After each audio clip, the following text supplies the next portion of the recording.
अब भारत अमेरिका, रूस और फ्रांस के भरोसे नहीं रहेगा। डीआरडीओ ने अपना खुद का फाइटर जेट इंजन बनाने के लिए बड़ा कदम उठाया है। इससे भारत उन चुनिंदा देशों के क्लब में शामिल हो जाएगा जिसके पास इंजन बनाने की तकनीक है। अमेरिका, इजराइल और ईरान युद्ध ने दुनिया को बड़ा सबक दिया है। इससे पता चलता है कि दुनिया की सामरिक हालत बदल रही है। ऐसे में भारत के लिए डिफेंस सेक्टर को और मजबूत और उन्नत बनाना बेहद जरूरी हो गया है। भारत ने 5वीं पीढ़ी का फाइटर जेट बनाने का प्रोजेक्ट लॉन्च किया है। इसमें शक्तिशाली देसी इंजन का इस्तेमाल किया जाएगा। डीआरडीओ के अधीन काम करने वाले एक प्रमुख लैब गैस टरबाइन रिसर्च संस्थान ने घरेलू और विदेशी कंपनियों से national aero engine test complex स्थापित करने के लिए वैश्विक और घरेलू कंपनियों से जानकारी मांगी है। इसके साथ ही भारत उस बड़ी कमी को दूर करने की कोशिश कर रहा है जिसने दशकों से उसकी सैन्य विमानन महत्वाकांक्षाओं को रोके रखा है। बता दें कि डीआरडीओ पहले से ही एक स्वदेशी advanced high thrust class arrow engine बना रहा है।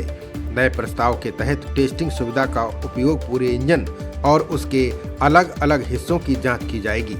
डीआरडीओ के अनुसार भारत में जो इंजन बनाया जा रहा है उसके पूरे इंजन के साथ साथ अलग अलग हिस्सों की जांच की जाएगी। इसके तहत फैन, कंप्रेसर, कंबस्टर टरबाइन और आफ्टर बर्नर को वास्तविक उड़ान की नकल वाली स्थितियों में टेस्ट किया जाएगा।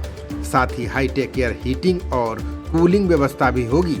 आसान शब्दों में कहें तो इंजीनियर जमीन पर ही इंजन को ऐसे टेस्ट कर सकेंगे जैसे वो 40,000 फीट की ऊंचाई पर उड़ रहा हो। बता दें कि कई वर्षों से भारत पूरी तरह स्वदेशी जेट इंजन विकसित करने में संघर्ष कर रहा है।